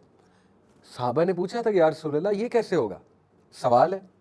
अल्लाह के नबी से कितना खूबसूरत जवाब दिया, जो अल्लाह इस बात पर कुदरत रखता है कि पैरों पे चला सकता है, क्या वो मुंह पे नहीं चला सकता? यही तो धोखा है कि देखिए, मैं ये नहीं कह रहा नाउज़ुबिल्लाह सहाबा को कोई डाउट आ गया था, वैसे ही एक सवाल किया था, लेकिन आज हमारे जहन में डाउट्स आते हैं हदीस को लेके कि ये कैसे हो सकता है। साइंस ये कहती है कि सूरज करीब आ जाएगा तो इंसान तो जिंदा भी नहीं रह सकता। देखिए बात असल में ये है कि क्या अल्लाह ताला एक ऐसी बॉडी नहीं बना सकता, क्या एक ऐसी लेयर नहीं बना सकता कि उस वक्त सूरज करीब भी हो और इंसान को जलाए भी ना? ऑब्वियसली अल्लाह ताला कैन डू दैट। तो हर चीज को साइंस के मुताबिक परखना ये भी बहुत बड़ा धोखा है।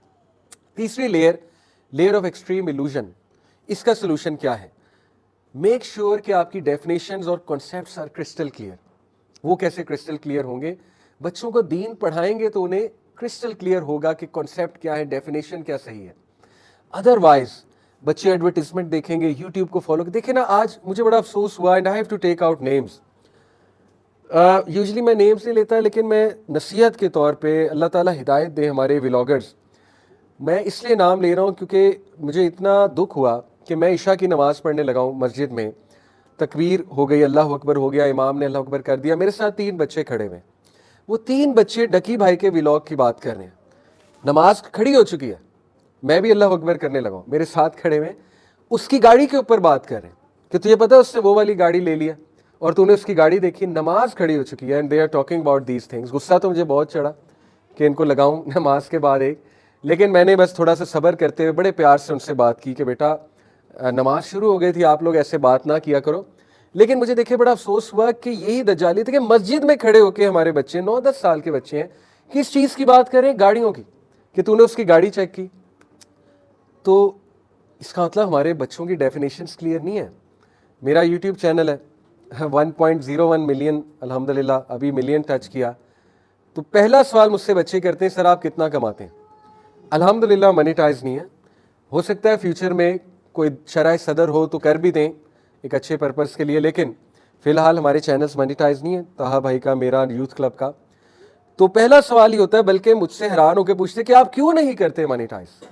तो मैं कहता हूँ कि भाई पैसे से भी कुछ चीज़ें इंपॉर्टेंट होती हैं, समझने की कोशिश करो, हर चीज़ पैसा तो नहीं होती ना। पहला सवाल ये करना कि पैसे आप कितने कमाते हैं, तो यही तो वो इल्यूजन है, पैसा पैसा पैसा, पैसे के पुजारी बन जाएंगे तो सबसे पहले दज्जाल को सजदा करेंगे, क्योंकि पैसा तो यूं बहाएगा ना। तो एक्सट्रीम इल्यूजन का सोल्यूशन है कि अपने बच्चों को दीन की तालीम दें और सही डेफिनेशन और कॉन्सेप्ट्स उनके ठीक किए जाएं। लेयर ऑफ ग्लैमर, इसका सोल्यूशन है तरबिया एंड कैरेक्टर बिल्डिंग। जितना कैरेक्टर स्ट्रांग होगा, इंसान ग्लैमर से बच जाएगा इंशाल्लाह ताला, क्योंकि उसको धोखा नजर आ जाएगा कि ये चीज लग बहुत ग्लैमरस रही है, लेकिन ये नुकसानदेह है, चीज मेरे लिए बहुत नुकसानदेह है। दैट्स हाउ रेजिलियंस हो इंसान के अंदर, उसके अंदर सेल्फ कंट्रोल हो, ये है ना वो कैरेक्टर ट्रेट्स जो हमने अपने बच्चों में डालने।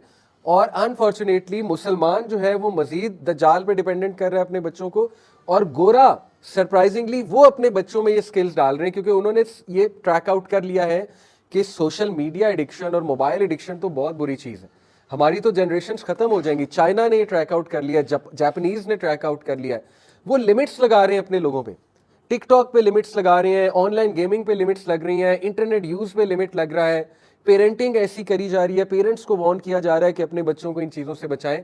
लेकिन आपको पता है कि अनफॉर्चुनेटली मुसलमान ज़ाहिर है गोरों को जब फॉलो करते हैं तो उनसे 10 साल पीछे होता है।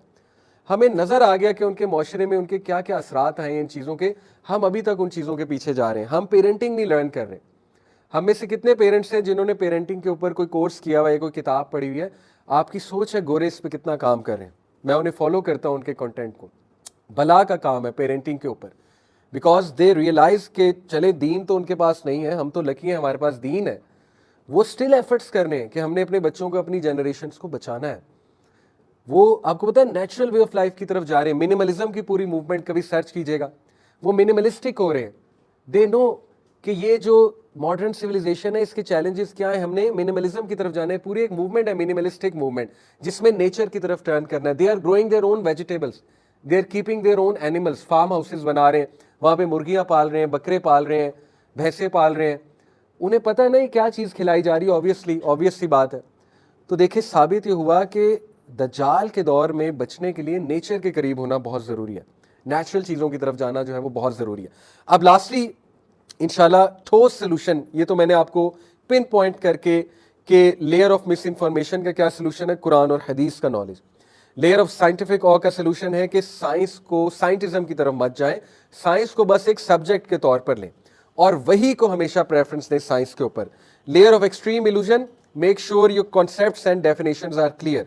And layer of glamour, strong character building हमारे बच्चों की इंशाल्लाह ताला। लास्टली सूरह कहफ, सूरह कहफ में 4 स्टोरीज हैं। और एक और भी मैं फितने की तरफ आपकी तवज्जो दिला दूं, जो एआई का फितना है, आर्टिफिशियल इंटेलिजेंस का, ट्रांस ह्यूमनिज्म, कभी इसको सर्च कीजिएगा, ट्रांस ह्यूमनिज्म। ये पूरी एक मूवमेंट है वेस्ट में, trans humanism. Trans humanism is basically the movement of singularity, that machines and human beings will become singular. ये वही कॉन्सेप्ट है जो टर्मिनेटर मूवी में दिखाया गया है कि machines will rule the world. और आप देखें कि एआई स्केरी तौर पर जो है वो इस वक्त ह्यूमन इंटेलिजेंस को सरपास कर रहा है। यानी एआई जो है वो इस लेवल पर जा चुका है कि मेटा एआई आपने चेक किया होगा, इवन मैसेंजर में अब मेटा एआई है, उससे आप कुछ कहें वो सर्च करके भी दे देता है, और कोई पोस्टर बनवाना चाहिए पोस्टर भी बना के दे देता है। यानी human creativity is at danger. और यही इंटेलेक्चुअल पैरालिसिस है ना, कि हर चीज़ ह्यूमन बीइंग मशीन से करवाएगा और मशीन पर इतना डिपेंडेंट हो जाएगा कि उसकी अपनी क्रिएटिविटी खत्म हो जाएगी, और वो जो नेचुरल एक वे ऑफ लाइफ था जिससे उसकी नशोनुमा होती है, वो उससे बहुत दूर चला जाएगा। तो ये जो blending of machines and human beings है, दिस इज वेरी स्केरी। और आपको एक अजीब बात बताऊं कि ट्रांस ह्यूमनिज्म की जो फाउंडर है, जो खातून है, उसका मैं आपके सामने तस्करा करता हूं। उसका जो वालिद है, इसके ऊपर कभी आप खुद भी सर्च कीजिएगा, इसका जो वालिद है ये चर्च ऑफ सेटन का एक मेंबर था, लेफ्टिनेंट कर्नल माइकल एक्वाइनो। तो इसकी जो बेटी है वो असल में ट्रांस ह्यूमनिज्म की फाउंडर है। तो इससे साबित बेसिकली ये होता है कि ट्रांस ह्यूमनिज्म भी एक सेटनिस्ट एजेंडा है। देखिए हर वो चीज़ शैतान के लिए बहुत काम की चीज़ है, मौसर चीज़ है, बल्कि अभी पिछले दिनों मैंने एक वीडियो देखी, आपको पता है आजकल ऐसी वीडियोस लोग बना रहे हैं कि वो एआई से जाकर पूछ रहे हैं कि AI if you were Satan how will you deceive people. तो वो एआई पूरा जवाब देता है कि मैं कैसे डिसीव करता, और वो एग्जैक्ट वही जवाब है जो कुरान में अल्लाह ताला ने शैतान के जो है ना वो बताए हुए हैं हथकंडे कि मैं इस तरह करता। और यकीन करें एआई ने जवाब दिया, मैंने वीडियो देखी कि मैं म्यूजिक इंडस्ट्री के थ्रू डिसीव करता सबसे पहले लोगों को, क्योंकि म्यूजिक बहुत अट्रैक्टिव है, लोगों को म्यूजिकल टोन्स बहुत अट्रैक्ट करती हैं, तो मैं म्यूजिकल इंडस्ट्री में घुसता सबसे पहले। उसके बाद मैं मीडिया के थ्रू डिसीव करता, उसके बाद मैं लोगों को मिस इन्फॉर्मेशन के थ्रू डिसीव करता। इसी तरह एक वीडियो मैंने देखी कि मैट्रिक्स से निकलने का suggest ways to get out of matrix. Matrix आपको पता है ना, ये एक टर्म है जो गोरे यूज करते हैं, आपको पता है एलेक्स स्टेट ने बहुत यूज किया मैट्रिक्स एक टर्म। मैट्रिक्स भी ये दज्जाली एक आप कह लें दुनिया, उसको मैट्रिक्स गोरों की टर्म में कहा जाता है। तो एआई से पूछा गया कि अगर मैट्रिक्स से जान छुड़वानी है तो क्या करना पड़ेगा। तो एआई ने जवाब दिया कि ज्यादा से ज्यादा नेचर के करीब जाओ, एक्सरसाइज करो, अपनी डाइट बहुत अच्छी करो और हर मेन स्ट्रीम चीज से दूर रहो। एआई जवाब दे रही है कि सिंपल तरीका मैट्रिक्स से दूर रहने का, हर मेन स्ट्रीम बिलीफ और मेन स्ट्रीम चीज से दूर रहो, क्योंकि मेन स्ट्रीम मीडिया उनके हाथ में, जो चीज मेन स्ट्रीम आपको आ रही है और मेन स्ट्रीम की तरफ आपको लगाया जा रहा है, तो सीधी सी बात है कि कहां पे आपको लगाया जा रहा है। देखिए अब तो एआई इतना स्मार्ट हो गया कि वो ये सोल्यूशन दे रहा है, लेकिन ह्यूमन बीइंग पे इंटेलेक्चुअल पैरालिसिस है। एआई को समझ आ गई, लेकिन ह्यूमन बीइंग, आर्टिफिशियल इंटेलिजेंस को समझ आ गई, लेकिन जो रियल इंटेलिजेंस है उसके जहन में बात नहीं आ रही कि लोग किस तरह से डिसीव हो रहे हैं। बहरहाल सोल्यूशन की तरफ क्विकली आते हैं इंशाल्लाह ताला। देखें एजेंडा जो हमने डिस्कस किया, इसको मैं थोड़ा सेटनिज्म के एजेंडे के साथ भी रिलेट करता हूं।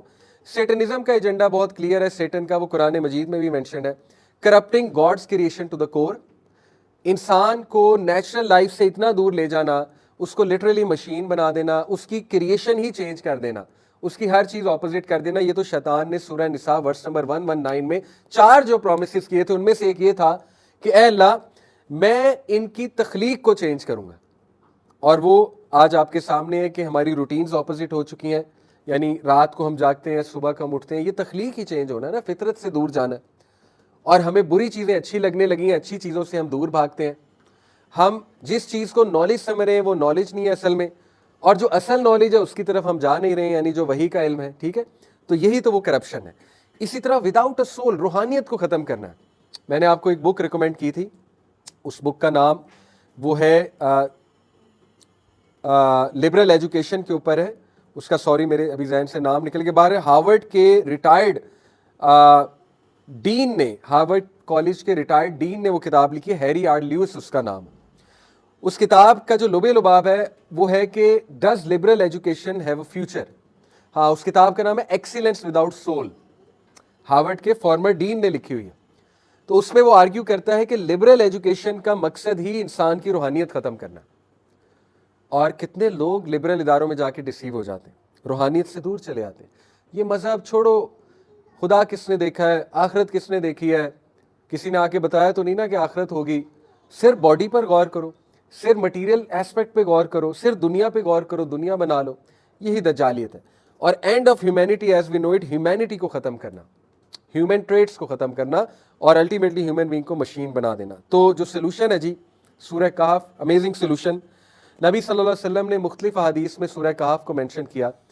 आप लोग ये सवाल कर सकते हैं, एक हदीस में आता है कि पहली 10 आयात जो याद करेगा वो दज्जाल के फितने से बच जाएगा।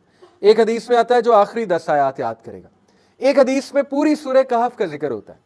अब कोई पूछ सकता है ये तो कॉन्ट्रडिक्शन है, आखिर क्या करें, पहली 10 आयात, आखिरी 10 आयात, या पूरी सूरह कहफ पढ़ें, क्या करें? स्कॉलर्स इसका बड़ा खूबसूरत जवाब देते हैं कि हमारे दीन में इतनी वुसअत है, हमारा दीन इतना ईजी है और सबका ख्याल किया है दीन ने, कि जो इंसान 10 आयात शुरू की याद कर लेगा वो भी इंशाल्लाह बच जाएगा, जो आखिरी 10 याद कर लेगा वो भी बच जाएगा, जो पूरी सूरह कहफ पढ़ लेगा वो भी बच जाएगा इंशाल्लाह ताला। यानी सबको फायदा है। अब देखिए कुछ लोग हैं वो पूरी सूरह कहफ नहीं पढ़ सकते, मे बी बिजी हो। हमारे दीन में कितनी वुसअत है, कितनी खूबसूरती कि पहली 10 पढ़ लो, अगर बिजी हो पहली 10 याद कर लो। कोई लोग आखिरी 10 पढ़ेंगे, कोई लोग पूरी सूरह कहफ पढ़ लेंगे। तो ये तो हमारे दीन की खूबसूरती है, ये कॉन्ट्राडिक्शन नहीं है। ठीक है, नबी ने लचक दे दी कि पढ़ो तो सही ना, इतना तो करो। तो देखिए सूरह कहफ में ऐसा क्या है कि एंटीडोट टू दज्जाल है। पहली बात, हर जुम्मे को सूरह कहफ पढ़ा करें, तिलावत, और ये लेसन्स भी माइंड में लाया करें। 4 स्टोरीज है सूरह कहफ में। पहली स्टोरी है पीपल ऑफ केव, असहाबे कहफ।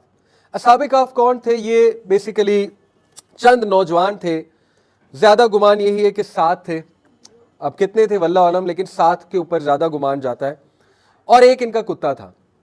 तो ये उस दौर के बादशाह से जो रोमन एम्परर था, और ज्यादा ऑथेंटिक बात यह कि हजरत ईसा के ये फॉलोअर थे, और ये मुवाहिद थे, उस दौर के तौहीद पर ईमान ले आए थे। तो उस दौर का जो जालिम बादशाह था, जो रोमन एम्परर था, वो इन पर बहुत ज्यादा मजालिम करता था, मुवाहिदीन पर उस दौर के। तो ये भी चंद जो लोग थे, इस पे बाय द वे एक मूवी भी बनी हुई है यूट्यूब पे, साबिका, पुरानी मूवी है, थोड़ा सा प्रिंट उसका पुराना है, लेकिन ठीक है, अच्छी है। तो बहरहाल ये जो 7 लोग थे, बेसिकली उस मूवी के मुताबिक ये 6 लोग थे, बाद में रास्ते में जाते हुए इन्हें गडरिया मिला और उसका कुत्ता मिला, तो ये 7 हो गए। अल्लाह नोज बेस्ट तादाद क्या थी, लेकिन हमारे लिए जो लेसन है वो असल मकसूद है। तो इन लोगों को जेल में बंद किया गया, इनको बहुत टॉर्चर किया जा रहा था। तो अल्लाह की तरफ से इनको इल्हाम हुआ कि गार की तरफ चले जाओ। गार में जाकर इन्होंने पनाह ली, और वहां पर इनको नींद आई, ये सो गए। तो 309 साल अल्लाह ने इनको सुलाया, सूरह कहफ में मेंशन है। 309 साल बाद जब ये उठे, तो इन्होंने एक दूसरे को क्वेश्चन किया, हम कितना सोए होंगे? तो जाहिर है किसी ने कहा आधा दिन सोए होंगे, किसी ने कहा चंद घंटे सोए होंगे। बहरहाल फिर इनके जो बड़े थे, उन्होंने कहा कि ये लोग क्वाइन और बाहर से जाके कुछ खाने पीने को लेकर आओ, और देखोगे तुम्हें लोग पहचान न ले, जरा ध्यान से जाना। अब जाहिर है वो क्या सीन होगा, आप सोचें कि आप 309 साल बाद इस जगह पर आए, DH, तो ये टोटली बदल चुका होगा, आप हैरान रह जाएंगे मैं कहाँ पे आ गया हूँ। तो जब वो गया होगा, उसने देखा होगा साइट्स एंड सीन्स, ये तो टोटली बदले में, और फिर उनको पहचान लिया गया, to cut the story short, कि ये तो असहाबे कहफ है, क्योंकि जाहिर है वो बहुत मशहूर हो गए थे, there were celebrities that in that age, कि कुछ लोग गार में गए, सो गए, वहां पे कुत्ता बाहर पहरा दे रहा था। वो कुत्ता इंतहाई खौफनाक था। अल्लाह ताला कहते हैं कि अगर तुम देख लेते उस साइट को कि कुत्ता किस तरह बाहर पहरा दे रहा है, तो तुम पे हैबत तारी हो जाती और तुम दबक कर भाग जाते। और ऐसे ही होता था, जो भी उस गार के करीब आने की कोशिश करता था वो दबक के भाग जाता था डर के, because the dog was guarding them. तो बहरहाल to cut the story short, ये 7 लोग की जो स्टोरी मेंशन की अल्लाह सुब्हानहू व तआला ने, आप देखिए जो असहाबे कहफ मॉडल है, दैट इज द एंटीडोट। वो क्या मॉडल है? फितने के दौर में जब दीन पर प्रैक्टिस करना बहुत मुश्किल है, देखिए ये लोग के लिए मुश्किल था दीन पर प्रैक्टिस करना, तो ये लाइक माइंडेड लोग आपस में जुड़ गए। That is the first solution. Like minded लोगों को ढूंढें, जो दीन पसंद लोग हैं, उनके साथ जुड़ जाएं, उनके साथ उठना बैठना शुरू कर दें। अपना केव बनाएं, अपना वर्चुअल केव बनाएं। देखिए केव क्या है, केव मॉडल क्या है? केव मॉडल पूरी एक पॉलिसी है। आप अपनी फैमिली को लीड फ्रॉम द फ्रंट करें, अपनी फैमिली को हर महीने 2 महीने बाद बुलाएं अपने घर में, और उनको बिठाएं, खाना खिलाएं, इंजॉय करें, कजन्स को बुलाएं, लेकिन एंड में कोई लेक्चर हो, फार्म हाउस पे बुलाएं, वहां पर बिठाएं। That is the cave model. इसी तरह आप यूनिवर्सिटी में तालिब इल्म में केव मॉडल की तरफ आएँ, अपने लाइक माइंडेड दोस्त बनाएं, उनमें बैठें, मस्जिद जाएं, मस्जिद में जाकर टाइम स्पेंड करें, फितनों वाली जगहों पे कम से कम जाएं, कैफेज में कम से कम बैठें, आपस में जुड़े रहें। मुझे याद है मैं जब GIK में था, स्टूडेंट था, अल्हम्दुलिल्लाह जब चेंज हुआ तो मेरी जो दूसरी कंपनी थी वो छोड़नी पड़ी अनफॉर्चुनेटली। तो अल्लाह ताला ने जूनियर्स मेरे माशाल्लाह मेरे दोस्त बने, मेरे कोई सीनियर्स मेरे दोस्त बने। बैच फेलो से इतनी दोस्ती नहीं थी, जूनियर से ज़्यादा दोस्ती हो गई। हॉस्टल में थे हम, तो हम माशाल्लाह हर हफ्ते हाइकिंग पे जाया करते थे। वो GIK ज़रा ऐसा इलाका है, सवाबी टोपी, आपको पता है पहाड़ी इलाका है। हम हाइकिंग किया करते थे, गांव से गुजरा करते थे, रास्ते में गन्ने खाते हुए जा रहे हैं, गन्नों के वहाँ पे वो खेत थे, और जाहिर है कुएं से पानी पीते जा रहे हैं, नेचर को एंजॉय करते जा रहे हैं। तो हमने मॉडल बना लिया, हमने हाइकिंग हर हफ्ते करनी है। और when we were together, when we stuck together, तो अल्हम्दुलिल्लाह हमारा उठना बैठना आपस में था। आप देखिए यूथ क्लब, मैं आपको मिसाल देता हूँ, यूथ क्लब पूरी एक कम्युनिटी है। लाहौर, इस्लामाबाद, हमारे जो मेंबर्स हैं वो आपस में कनेक्टेड हैं, वेल कनेक्टेड, उनके बच्चे आपस में कनेक्टेड हैं, उनकी दोस्तियां आपस में हैं, लाइक माइंडेड लोग हैं। होम स्कूलिंग होती है। मैं आपको मिसाल देता हूँ, इस्लामाबाद में माशाल्लाह तहा भाई के बच्चे, बाकी लोगों के बच्चे, वो होम स्कूलिंग कैसे करते हैं कि हर जाहिर है फैमिली का एक खासा है। जैसे मिसाल के तौर पे किसी की वाइफ को बेकिंग आती है, तो वो तमाम बच्चों को बेकिंग सिखाती है। किसी की वाइफ की मैथ्स अच्छी है, वो तमाम बच्चों को मैथ्स पढ़ाती है। किसी की वाइफ का कोई सब्जेक्ट अच्छा है, वो कोई और सब्जेक्ट पढ़ा, यानी they are so connected with each other. That is the cave model, कि बच्चे आपस में मिल भी रहे हैं, सोशलाइज भी कर रहे हैं, दोस्तियां भी कर रहे हैं, बड़े होकर इंशाल्लाह शादियां भी हो जाएंगी। और ये कि वो होम स्कूलिंग के मॉडल पे चल रहे हैं, और माशाल्लाह इतने ज़हीन वो बच्चे हैं, आप उनसे मिलेंगे, मतलब इतने क्रिएटिव हैं, इतने वो कॉन्फिडेंट हैं। They are travelling together with their fathers, they travel together, they don't have to follow that model कि सुबह 7 बजे उठ के मैं जाऊँ, ठीक है ना। And they people, such kids hate school, यानी school is like a prison to them. But the cave model is that कि अपने बच्चों को लाइक माइंडेड लोगों के साथ कनेक्ट करें। दैट इज द असहाबे कहफ मॉडल। तो ये बहुत बड़ा एंटीडोट है, ये करना पड़ेगा, अदरवाइज स्लिप होने के बहुत चांसेस हैं। क्योंकि if you are sitting amongst people जिनको ना कोई नमाज की फ़िक्र है और सारी बातें उनकी ये हैं कि गाड़ी कौन सी ले ली, अच्छा ग्रेड्स कितने आ गए, और दुनिया दुनिया दुनिया, दे ऑल अबाउट दुनिया, तो फिर जाहिर है कि बहुत मुश्किल हो जाएगा। तो ये पहली चीज़ है। फिर आप देखिए कि एक और लेसन असहाबे कहफ की स्टोरी से मिलता है कि फितने के दौर में स्टेड फास्ट रहो, stick together and be steadfast. और स्टेड फास्टनेस कैसे आती है? दीन के इल्म से आती है। अगर आप दीन का इल्म लेंगे इंशाल्लाह स्टेड फास्टनेस आ जाएगी। कुरान और हदीस ठोस पढ़ेंगे इंशाल्लाह खुद ब खुद आप में स्टेड फास्टनेस आ जाएगी। फिर हम आते हैं दूसरी स्टोरी की तरफ, that is the story of man with 2 gardens. सूरह कहफ में अल्लाह ताला 2 ऐसे लोगों की स्टोरी सुनाते हैं कि जिनके बहुत से बागात थे, उनमें से एक बहुत अमीर था, उसके बहुत ही ज़्यादा अच्छे बागात थे और बहुत ज़्यादा अल्लाह ने उसको दिया हुआ था। तो उसका जो फ्रेंड था, कोलीग था, वो उसको बहुत समझाता था। देखिए एक अच्छे दोस्त का कितना फ़ायदा, अच्छा दोस्त समझाता है। वो उसे बहुत समझाता था कि तुम एरोगेंट ना बनो। वो एरोगेंट बनता था, वो कहता था कि नहीं नहीं ये मेरी मेहनत है। He was all about me me and me. वो अपने अंदर डूबा हुआ था कि मैं ये हूँ, मैं वो हूँ, अल्लाह ने देखो। वो कहता था कि ठीक है, अगर आखिरत है, अल्लाह है, तो अल्लाह ने मुझे यहाँ दिया है तो वहाँ भी बहुत देगा। उसका दोस्त समझाता था बी हम्बल, और उसने कहा कि तुम अपने बाग में जब दाखिल हुआ करो तो माशाअल्लाह ला कुव्वता इल्ला बिल्लाह कहा करो। उस शख्स ने हीड नहीं पे की, ही डिड नॉट पे एनी हीड टू दैट। क्या हुआ? अल्लाह ताला ने उसके बागात को डिस्ट्रॉय कर दिया रातों रात, और वो हाथ पर हाथ मलता रह गया और सुबह उठ के अपने सर को पीटने लगा। और उसके अल्फाज मेंशन है, उसने कहा कि हाय काश मैंने अपने रब के साथ किसी चीज को शरीक ना किया होता। अब इस स्टोरी में कहीं नहीं है कि वो कोई आइडल वर्शिपर था, तो किस चीज को उसने शरीक किया अपने साथ? अपने नफ्स को, मटीरियलिज्म को। Materialism became a religion for him, his own self became God for him.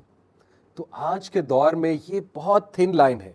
देखें आज के दौर में अचीवमेंट्स कितनी ज़्यादा मेंशन की जाती, मैंने ये अचीव किया, मैंने वो अचीव किया, हमने ये कर लिया, हमने वो कर लिया। और आज के दौर में हम किन बातों पे फ़ख्र करते हैं? मेरा बेटा आईवी लीग का पढ़ा हुआ है, मेरा बेटा आपको पता है फ़लानी जगह जॉब कर रहा है, वो फ़लानी कंपनी में। हम इन चीज़ों पे फ़ख्र कर रहे होते हैं। तो देखिए उससे एरोगेंस भी आती है, उससे हमारी वैल्यू सिस्टम भी डैमेज होता है पूरा का पूरा। जाहिर है हमारी औलादें वो अल्फाज सुनते हैं, वो क्या उनमें क्या जाएगा? उनमें यही जाएगा कि सक्सेस असल में आईवी लीग में जाना है। उनको यही मैसेज जा रहा है कि सक्सेस, फलाने कज़न की जब हम मिसाल देते, देखो वो फलानी यूनिवर्सिटी से पढ़ गया, तो उन्हें क्या मैसेज जा रहा है? उन्हें मैसेज ये जा रहा है कि दुनिया में, ज़िंदगी में सबसे इंपॉर्टेंट चीज़ जो है वो ये वाली हरकतें करना है। तो यही इस हमें स्टोरी से पता लगता है कि never make materialism a religion, humility and humbleness. तो इसका एंटीडोट क्या है? आयत नंबर 50।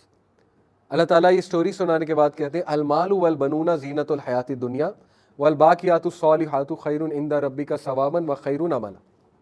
माल और औलाद दुनिया की जीनत है, लेकिन बाकी रह जाने वाले अमाल तेरे रब के यहाँ खैर वाले। देखिए अपने बच्चों को बाकी रह जाने वाले अमाल की तरगीब कीजिए, उनको लाएं सदका जारिया मॉडल की तरफ। हमने नेटफ्लिक्स तो सब्सक्राइब कराया हुआ है बच्चों को, अमेजॉन प्राइम तो करवाया हुआ है सब्सक्राइब, मंथली करते हैं क्रेडिट कार्ड से, वीज़ा कार्ड से। क्या आपने अपने बच्चों को कोई चैरिटी भी सब्सक्राइब करवाई हुई है? मंथली चैरिटी की आदत डाली हुई है? That is the question. तो जितना अपने बच्चों को बाकी रह जाने वाले अमालों पे तरगीब देंगे, जितना जिक्र अज़कार, देखें ना बाकी रह जाने वाले अमाल क्या है? सुभान अल्लाह जब हम कहते हैं तो दरख्त लगता है एक जन्नत में, ये है बाकी रह जाने वाला अमल। बच्चों का माइंडसेट ऐसा डेवलप करें कि बेटा दुनिया में कुछ करके जाओ, कोई लेगेसी अपनी क्रिएट करके जाओ, इंसानियत के लिए कुछ करके जाओ। तो ये एंटीडोट है। और फिर तीसरी जो स्टोरी है क्विकली, मूसा और खिज़र की बड़ी इंटरेस्टिंग स्टोरी है। मूसा अलैहिस्सलाम जो है उनसे सवाल ही हुआ कि सबसे ज़्यादा इल्म किसे है?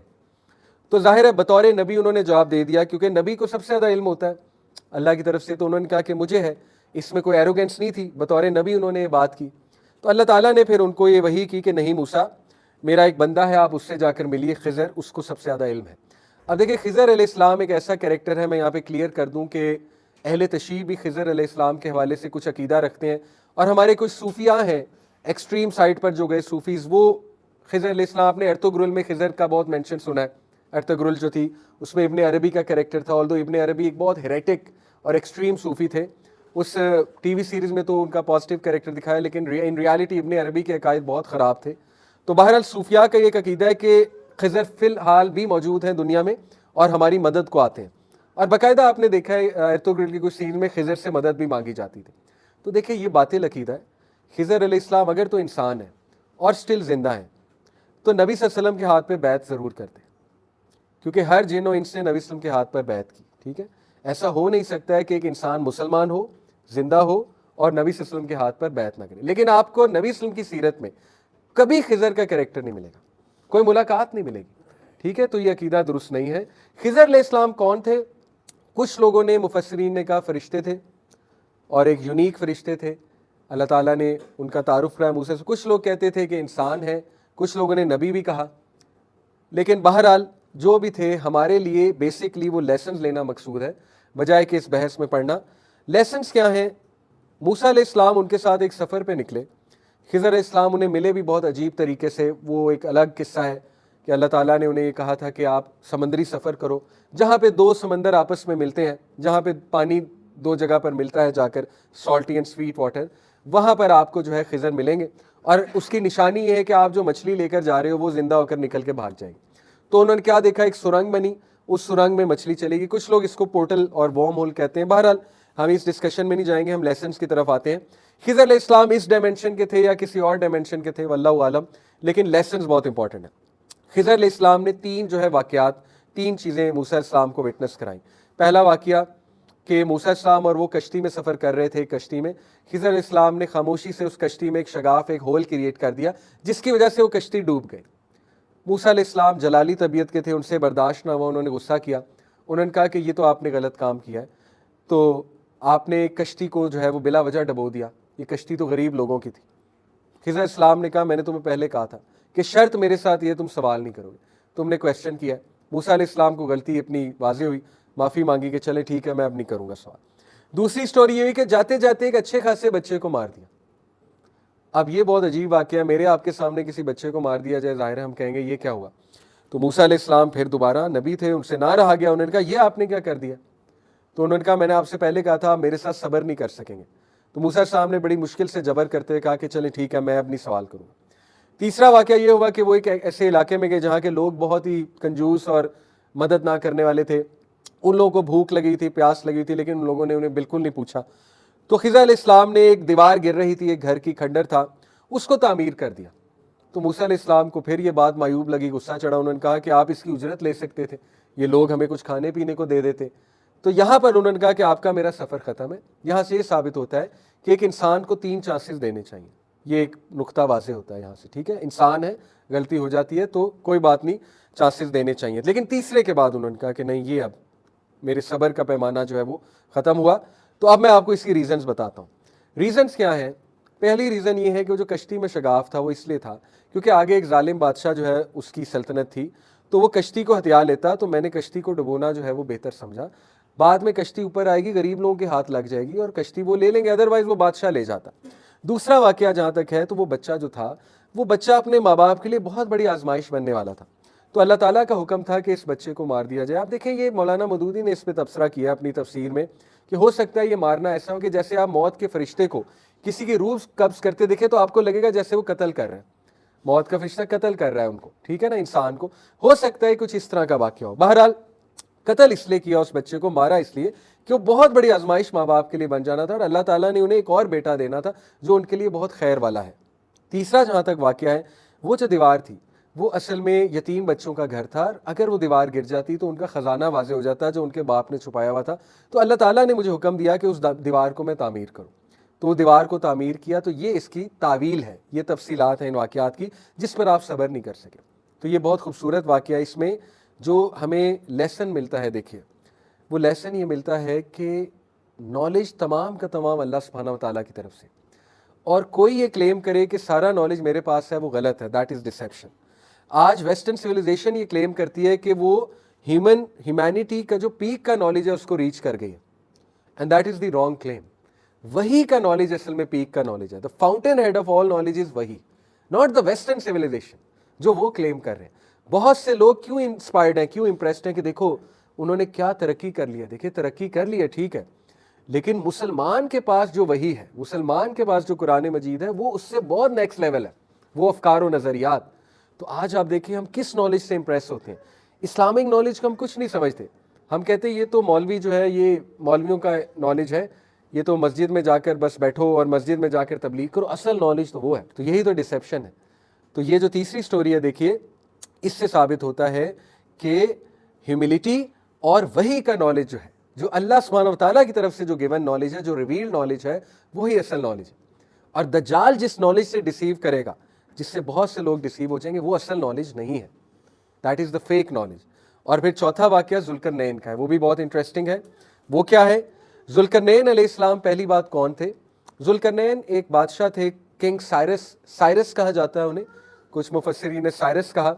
ये बेसिकली एक ईरानी बादशाह था जो एक ऐसा हेलमेट पहनता था जिसके दो ताज थे, दो सींग थे सॉरी, और इसीलिए उनको जुल्करनैन कहा गया, दो सींगों वाला। तो ज्यूज बहुत ज्यादा रिस्पेक्ट करते हैं जुल्करनैन की, क्योंकि जुल्करनैन ने बेबीलोनियंस पे हमला करके दोबारा से ज्यूज को जो है वो, according to the Jewish mythology, Jewish history, दोबारा से जो टेंपल था, द ग्रेट टेंपल, वो उनको दिलवाया था। इसलिए वो उन्होंने कहा था कि अगर मोहम्मद सल्लल्लाहु अलैहि वसल्लम सच्चे नबी हैं तो जुल्करनैन का जाकर इनसे सवाल करो। तो बहरहाल जब मुशरिकीन ने जुल्करनैन के ऊपर सवाल किया तो अल्लाह ने सूरह काफ में पूरा वाकया बयान कर दिया कि जुल्करनैन एक इंतहाई जस्ट रूलर थे, मुवाहिद थे, अल्लाह के बिलीवर थे, और जुल्करनैन ने तामीर की वो दीवार। अब जुल्करनैन के बारे में मुख्तलिफ थ्योरीज हैं कि उन्होंने भी पोर्टल के थ्रू ट्रैवल किया, वो ब्लैक होल में गए या वो किसी और प्लैनेट में गए, किसी और गैलेक्सी में गए। देखें, ये बातें ठीक है, सुनने में इंटरेस्टिंग लगती हैं, लेकिन जो हमारा रवैया होना चाहिए मुसलमान का, वो लेसन्स पर तवज्जो होनी चाहिए ज़्यादा, बजाय कि ऐसी इंफॉर्मेशन की। ठीक है, तो लेसन इससे क्या निकलता है कि जुल्करनैन अलैहिस्सलाम ने एक दीवार तामीर की। वो दीवार थी याजूज माजूज के हवाले से। याजूज माजूज को उस दीवार के पीछे बंद किया उन्होंने। वो दीवार बहुत स्ट्रांग थी। साबित हुआ जितना बड़ा फितना है उतनी बड़ी दीवार बनानी पड़ेगी। ये लेसन है। आज इतना बड़ा फितना हमारे बच्चों पे आया हुआ है, हमारे ऊपर आया हुआ है। क्या हमने दीवार तामीर की है? छोटी सी मिसाल देता हूं दीवार तामीर करने की। क्या हमने अपने रूल्स में, अपने अपने घर में ये रूल लगाया है कि एज अ फैमिली हम रात 10 बजे इंटरनेट ऑफ कर देंगे? As a family let's work together. क्या हमने ये रूल लगाया? शेख वाइल इब्राहिम हमारे एक टीचर हैं, बड़े अच्छे उस्ताद, वो कहते हैं कि मैंने अपने घर में रूल लगाया हुआ है कि एक टोकरी रखी हुई है, बास्केट, और मैंने अपने सारे बच्चों को समझाया है, they are aligned with me on this perfectly, कि हमने रात 10 बजे उस टोकरी में मोबाइल को रख देना ऑफ करके, and that is our rule. ये हमारी दीवार है। तो जिन्होंने दीवार ही नहीं बनाई, तो आप मुझे बताएं कि वो फितने से कैसे बचेंगे? हमने अपने बच्चों को खुला इंटरनेट दिया हुआ है, खुला मोबाइल दिया हुआ है, अकेला कमरा दिया हुआ है। आपको क्या लगता है आपके बच्चे बच रहे हैं? मैंने आपको लास्ट क्लास में बताया था कि किन किन कामों में हमारी यूथ इन्वॉल्व है। डार्क वेब की तरफ गई, आप सोच भी नहीं सकते क्या चल रहा है। दीवार तामीर करनी पड़ेगी। This is the lesson from Zulqarnain story. जितना बड़ा फितना है उतनी स्ट्रॉन्ग दीवार बनानी पड़ेगी। आपको नजर आ रहा है एक स्कूल में, एक एजुकेशन इंस्टीट्यूट में बच्चा खराब हो रहा है, निकालें, उठाएं, दीवार तामीर करें, सही जगह पर डालें, सही जगह पर लेकर आए, करना पड़ेगा।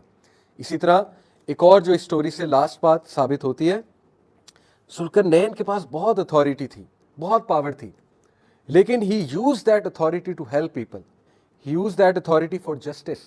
दज्जाल के पास बहुत अथॉरिटी होगी, बहुत पावर होगी, he will be deceiving people through that authority, but सही रूलर वो है जो मसाया है, सही मसाया। एक तो फॉल्स मसाया, एक रियल मसाया हज़रत ईसा अलैहिस्सलाम, वो वही है जो अल्लाह के रूल्स के मुताबिक हुकूमत करेगा। दैट इज द रियल मसाया। तो देखिए, ये 4 स्टोरीज में 4 जो फितने और लेसन्स हैं। पहली स्टोरी में है trial of religion, trial of religion. दज्जाल आपके रिलीजन का ट्रायल लेगा। तो अस्हाबे कहफ model is the solution.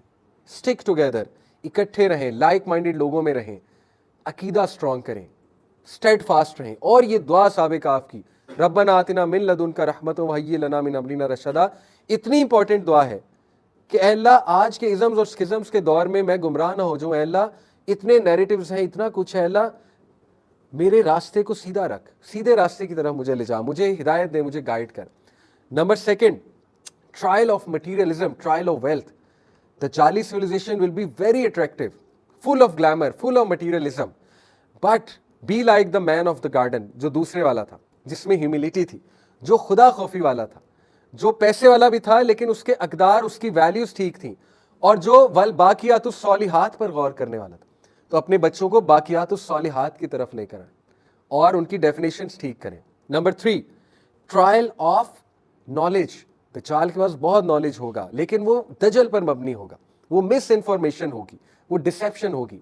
Solution stick to वही के नॉलेज पर रहें। जैसे स्टोरी से हमें पता लगता है कि अल्लाह ने खिज़र अलैहिस्सलाम के थ्रू मूसा अलैहिस्सलाम को दिखाया कि वही असल नॉलेज है जो मैंने अता किया है, चाहे वो तुम्हें देखने में कुछ और लगे, अट्रैक्टिव ना लगे, लेकिन वही असल नॉलेज है। आज हमारा बच्चा अट्रैक्ट नहीं होता रिलीजियस नॉलेज से, लेकिन हमने उसे कन्विंस करना है कि बेटा यही नॉलेज तुम्हारे फायदे के लिए है। और नंबर 4, ट्रायल ऑफ अथॉरिटी। दज्जाल के पास बहुत अथॉरिटी होगी, बट बी श्योर अथॉरिटी और पावर अल्लाह की तरफ से है, और असल अथॉरिटेटिव बंदा वही है जो अल्लाह के रूल्स के मुताबिक रूल करे। और एक और लेसन यहां से मिलता है कि फितने के दौर में आपको अपनी दीवार कंस्ट्रक्ट करनी है, स्ट्रॉन्ग दीवार को कंस्ट्रक्ट करें, अदरवाइज वो फितना हम पर हावी हो जाएगा। So to wind it up, इंशाल्लाह work on your families and keep coming to such organisations. आपस में इंशाल्लाह कनेक्टेड रहें, आपस में मिलते जुलते रहें, अपने बच्चों की दोस्ती आपस में करवाएं इंशाल्लाह ताला, ताकि फ्यूचर जनरेशंस हमारी इस फितने से बच सकें।